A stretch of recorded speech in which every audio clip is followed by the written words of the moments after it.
While burger, fries, and chicken nuggets are certainly theme park staples, there are so many more options for grabbing a quick bite at Disney World. In today's episode, we're talking about our favorite quick service dining.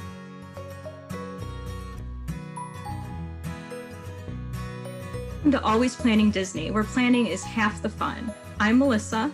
And I'm Cheryl. And on this channel, we talk through all of the details that go into making our vacations magical. Let's take it park by park like we did when we looked at table service meals. We could start with Hollywood Studios again, and I don't really have any highlights or lowlights here. Everything we have had, I've been sort of neutral towards, and part of that is because I have not tried any of the new things. When we went there last year, we knew that we weren't going to spend any time in Galaxy's Edge because it was too new, and so I missed all of that wonderfulness. And also we missed Woody's Lunchbox because we were too hungry. We just ate at the resort. So what do you got? I can fill you in on all of those things because we ate at really a lot of the new places last trip, which was super fun since Hollywood Studios, it used to be kind of hard to find good quick service dining there. And I think all of that has really changed in the last few years. One of our highlights from Hollywood Studios was eating at, I'm going to pair these together, Ronto Roasters and Docking Bay 7. They're both in Galaxy's Edge. And right now there's like some weirdness with coming out of the pandemic where Docking Bay 7 is like serving Ronto wraps when Ronto Roasters isn't open. So I'm going to group them together anyway for the sake of this review. There's really amazing theming at both of these places. Just like all of Galaxy's Edge, you feel just as immersed in the restaurants as you do in the rest of the land. The Ronto wrap was one of my husband's favorite things to eat on our last trip. He got 2 or 3 of them. I kind of lost track over the course of our trip. So I'm excited to try the new options for Ronto wraps next time because I'm not a big like sausage kind of person. I don't love that flavor profile. But the concept is intriguing, and they've got a plant-based one that's supposed to be pretty good. So I'm excited to try that one. There are also some fun and tasty cocktail options here that are a level up from what you get at other quick service places. So it's not just beer and wine and maybe like one random cocktail. It's some really interesting ones that I think would be just as likely to be served at a table service dining location.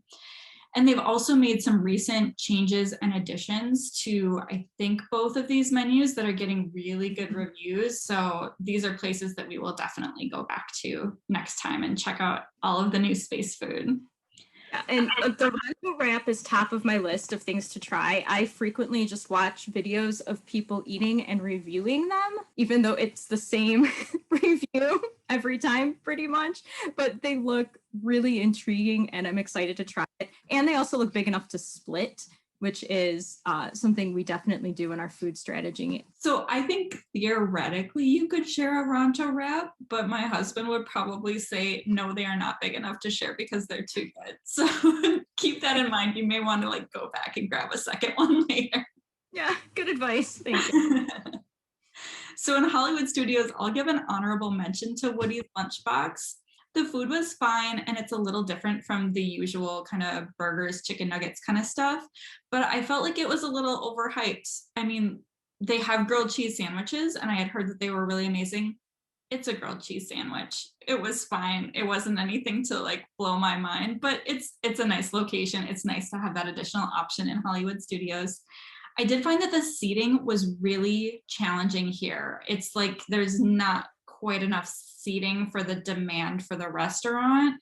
It's outdoors, so you would kind of hope that it had a whole lot of seating, and we felt like we really had to be like vultures watching tables in order to snag one when our food was ready. So I didn't love that, but I would go back to Woody's Lunchbox. In terms of our sort of low rankings for food in Hollywood Studios, I'll give the lowest review to Catalina Eddie, which is where I stopped for something to eat before you and I went to Fantasmic.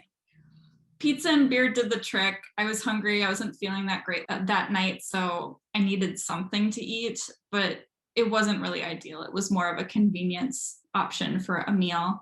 I would actually say PizzeRizzo gets all the grief for having like terrible puffy pizzas, We found it to be much better pizza, even though it's still like they're both puffy pizza places, but we thought PizzeRizzo was better. So I would go there over Catalina Eddie. Interesting.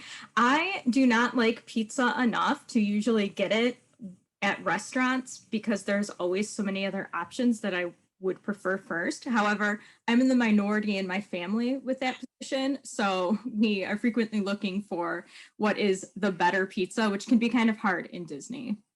Yeah. Should we jump to Animal Kingdom next? Yeah, let's go to Animal Kingdom because here I actually have an opinion on a place. Satu'li Canteen is one of our favorite places to eat, like, period, in all of Disney. And I think it is because they offer something completely different and you can't really find that anywhere else at Disney World. And so it's a grain and protein bowl that they have here. And the theming, as always, is wonderful. It's you are in another world, you're on Pandora. They also use actual silverware there, which for a quick service is not something you find. There's no plasticware because of the environmentally conscious spin on that whole land. We like that. The other thing we really like about eating there is that you can fully customize your order, which is a big deal when you have even a small party of people who might have slightly differing opinions. So we like that you can choose what you want your grain, or you can do salad option if you want. You can pick the protein, you can pick the sauce that goes on top. Our kids love that almost everything comes with boba on top of it. Not as much as they would like, but there's always something there. They also have really colorful, fun frozen drinks. The Pandoran Sunrise is what they had when we were there. Big hit with kids. And the portions are big. So we can usually order one adult bowl, one kid bowl, get that Pandoran Sunrise drink. And it's lunch for 4 of us out the door at $30. So we really enjoy it for that. There's plenty of seating, but when we were there last year, it felt like some of the tables were incredibly close together. And maybe this is just after having spent a year and a half distancing from people, looking back, the way we used to live just felt very close and packed in. But I remember there was lots of like having to twist and wiggle in between tables and chairs to come and go. But other than that, we love eating here. It's a great stop in Pandora. Satu'li Canteen is one that I am so disappointed that we missed last trip. It just didn't work out with our schedule. We were always kind of in the wrong place at mealtime, and we were dealing with naps last trip. We so wanted to make it to Satu'li Canteen because we had heard such good things. So next trip, we're going to make it a priority. We're going to get there. Mm-hmm. My highlight in Animal Kingdom is not a proper restaurant, but rather the frozen chai at Royal Anandapur Tea Company. This is actually a Joffrey's cart. So it's a very like cleverly disguised Joffrey's cart, but it's a Joffrey's cart. You can only get the frozen chai at this particular cart, though, is my understanding. It's not available at the other ones because it comes out of one of those like spinny frozen drink machine things. We just grabbed one to split between my husband and I last time, and that was a mistake. We will each get our own next trip, and we will probably get one every time that we are in the Animal Kingdom because it was so good. It was so refreshing. It was really nice to just wander around the trails sipping on a frozen chai. I'm going to have to put that on my list because I love chai, and a frozen drink on a warm day is even better because I'll drink coffee anytime, all day long, but sometimes having something frozen in that Florida heat is even better. So this one's on my list. At Animal Kingdom, we have an honorable mention, which is Restaurantosaurus, which is surprisingly good, just burger type food. It's very kid friendly, and periodically, whenever, during all of our Disney trips, periodically, my kids just sometimes want burger, fries, and some chicken nuggets. And so you can definitely get this here. The theming's fun. There's lots of little details for you to, scan and pick up on. There's puns, there's Easter eggs hidden throughout. It is very large and a little chaotic getting your food, getting to a table, but it's a Disney quick service restaurant. Sometimes that's going to happen. This is one of the restaurants where you get the buckets with the kids' meals, and I've seen a lot of hate for the buckets because we'll throw them out. I'll say we took ours home, and I'm pretty sure we still have them in the sandbox outside. We would too. I'm going to give a dual honorable mention to Yak Yeti and Flame Tree BBQ. And I'm mostly doing that because we wound up eating at both of them for the same meal. My husband went and grabbed Yak Yeti and then brought it over and met me, and I had gotten Flame Tree BBQ. So again, random mashup situation, but there are some great outdoor seating options by Flame Tree. So that's why we wound up sitting there to eat. We got there early for the nighttime show, so we had sort of seating not in the area where you're supposed to watch the nighttime show, but instead over on the side. And it was much quieter. We had sort of a front row seat there. You do need to watch out for the wildlife, just like you do in most of Animal Kingdom, because there are birds who are pretty brazen and will try for your food. So my husband got the kimchi hot dog at Yak Yeti, and he said it was amazing. He wished he had had more of those as well, if you're sensing a theme. And then I ate a Flame Tree BBQ. I thought the food there was good, but not great.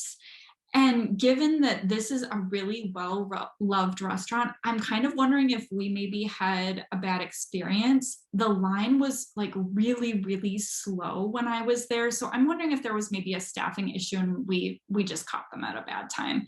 So I would certainly go back and give it another try. Both of those places are on my list to try next time we are ready to try someplace new, and we've heard rave reviews of both. So I'll have to compare my experience at Flame Tree. I love barbecue, and so that's one that I would really be looking forward to. Over at Animal Kingdom, I don't really have any lows. I don't think we've ever had a quick service experience where we're like, well, we're never doing that again. So it could also just be because we don't eat at Animal Kingdom that much. I realized it tends to be the park that we just do a partial day at. So we're usually pairing it, eating somewhere else. Yeah. Our lows were actually things that we missed. So we were excited to go back to Mr. Kamal's, which is like a little cart, and they had amazing samosas the previous trip, but they had completely changed their menu. So they were on a fry menu and didn't have the samosas anymore. And so we were really bummed about that. We were excited to go back there and they didn't have it anymore, but that happens. And then we had wandered around Harambe Market and looked at the menus there, and everything looked so good. But during the time of year that we visited, they had really limited hours. And again, that didn't line up with when we were in the park and ready to eat. So we felt like we missed out on some really good food there. Gonna move to Magic Kingdom? Sounds good.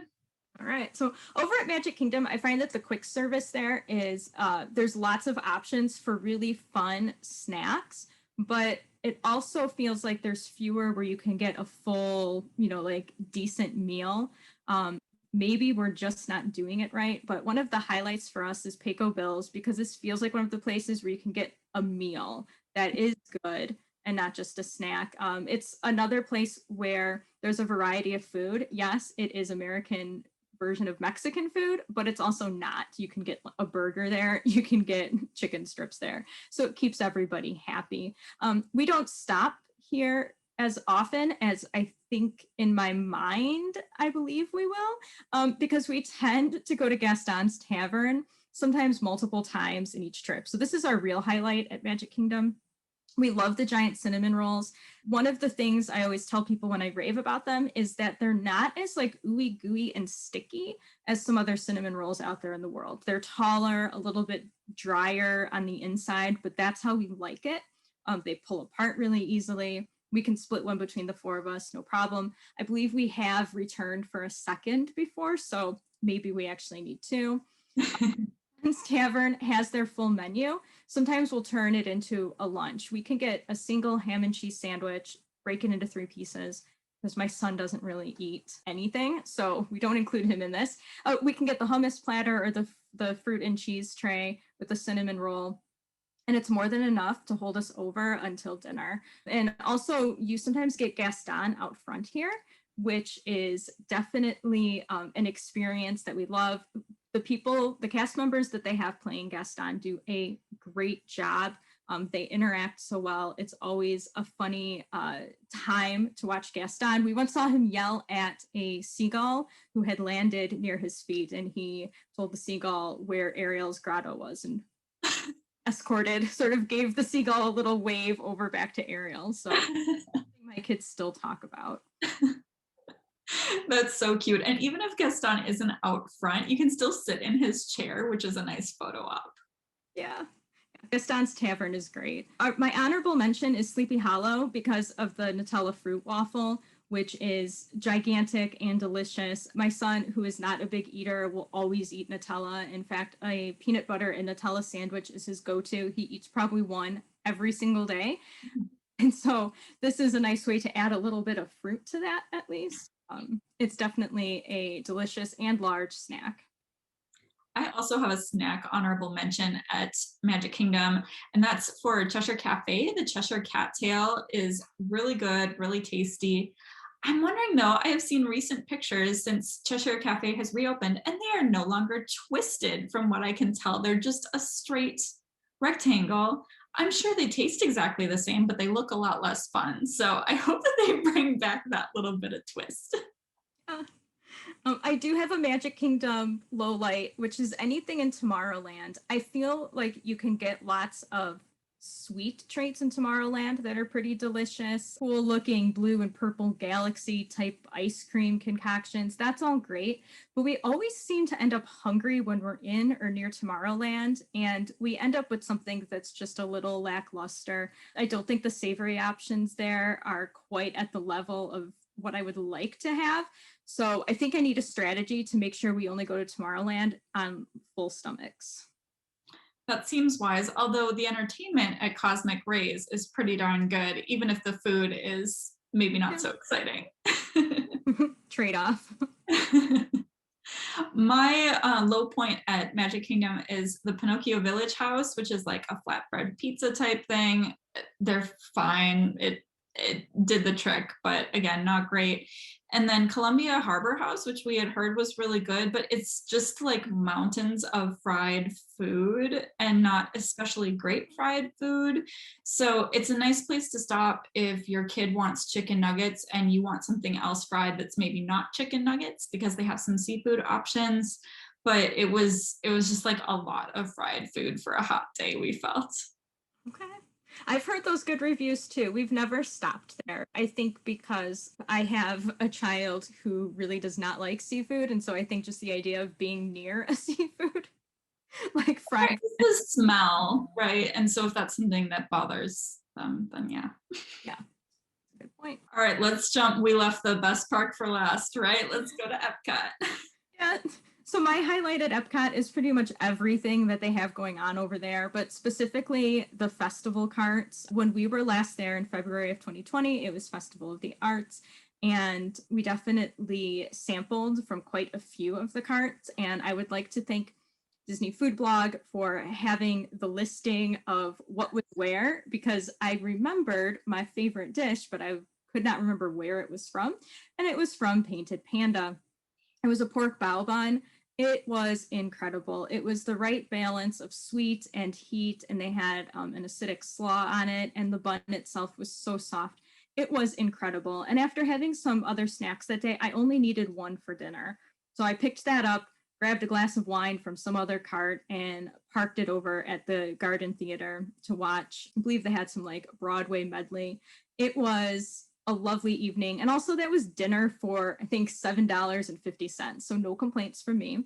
Also at that cart, they had an artist who was making gigantic sugar painted suckers, essentially, with like a liquid sugar, and they put it on a cold stone or a cold piece of metal on a stick, and they could design all these intricate animals. My daughter got the butterfly. It was such a hit that when we came home, we tried to copy it. Our ability to make the hard crack candy was possible. Our ability to design it like a butterfly was not. We just did rolls all over the place. So definitely love any of the festival carts over at Epcot. Yes, absolutely. We loved the festival carts. We were also there for the Festival of the Arts, and we tried a whole bunch of different things. That was a lot of fun. But I'll have to give one special shout out to the short rib at the booth outside of the Germany pavilion, because that literally made my husband's eyes roll back into his head. It was the best thing that he had. I think he went back for a second on another date. It was so, so good. So that was amazing. I saw that they had it again this past year in 2021. So hopefully that's something that sticks around in the future. Nice. And that's definitely a theme with your husband. Apparently, there's no sharing of food. I think he did make me have a bite because it was so good. He needed me to experience it as well. I didn't appreciate it as much as he did, but he was very happy. So my honorable mention at Epcot from our last trip is a little surprising because this place, I think many people overlook it or write it off as being not that great, but Lotus Blossom. It has the reputation of being not the best version of regular takeout Chinese food that you could get at home. But I have one kid who loves fried rice, and my non-eater Jack will actually eat a sweet and sour chicken. So this is a spot where we can get 2 entrees that are very affordable, and it's, a regular takeout size container of chicken fried rice and sweet and sour chicken, and we can all eat from it. Kids are happy. It's something a little bit different from the regular kid food that they're willing to eat at Disney. And again, we can feed all 4 of us for under $30. That's a great point. Sometimes Disney food doesn't need to be special. It just needs to feed you and be what your kids will eat. Yes. I have a couple of honorable mentions. One of them is Cantina San Angel, which is the outdoor quick service location in the Mexico Pavilion. It's tacos with a view, so you're overlooking the lake. You could potentially see fireworks if you set that up at the right time. And they have margaritas there, which is wonderful. I had a great cast member experience where I was new to the dining plan. I was trying to figure out what to do. And the cast member helped me figure out, because some of the margaritas are included and some of them are not. And he was so patient with me, even though he probably had dealt with that a whole bunch. So that was wonderful. It was really delicious. It was also really windy because it was a stormy evening when we went. And so we were holding down our stuff so it didn't blow away. So that weather is a consideration at that location as well. My other honorable mention goes to the cheese plate at Halles Boulangerie because that was delightful. We had a little of it in the park, but mostly we brought it back to the room and had it to munch on after we put our kiddo to bed. So that was a nice little grown-up snack in the evening that we enjoyed. Make sure to grab a baguette though, because it is not included in the cheese plate and you gotta have something to put the cheese on. That is a good tip. I don't think it ever occurred to me to get something to go like that from Epcot to take back to the room, especially when stay up later than you do, but when parks close earlier and we're back at the resort, how wonderful would it be to still have that taste of Epcot with us? So I'm also going to steal that for next trip. Sure. I have an honorable mention, Sunshine Seasons. I know we go to Epcot to taste flavors from all over the world, but Sunshine Seasons is the place to go when people are cranky because there are so many things to choose from. Probably 90% of it is kid friendly. I think it has the largest variety on the menu of many of the places that you'll find at Epcot. So this is where we go if people are cranky, especially if you're on your way out towards that front main entrance. You can definitely hit this up. That is our spot for cranky children. Luckily, last trip, we did not need to pull that one out, but I have. And Epcot is awesome. I have no lows. I'm happy with everything there. Me neither. It's all been great. So I'll have to say, just looking back on quick service from our previous trips, I'm realizing that it's not all about the quick service meals for me. I really need to lean into snacks next trip. There's something about snacks and feeling like it's extra, or I don't know, there's some sort of mental block there for me. And I think I need to just lean into the snacks because some of my favorite things that I ate on our last trip were technically snacks. I agree. I think I have that same mental block. We're getting better at it. We're especially starting to pair entree from one place and snack from another, and it can make a shareable meal, at least shareable for us. I don't know if your husband's going to share. Probably not. Thanks so much for tuning in. Let us know in the comments what your favorite quick service stops are. And remember to like and subscribe to plan along with us.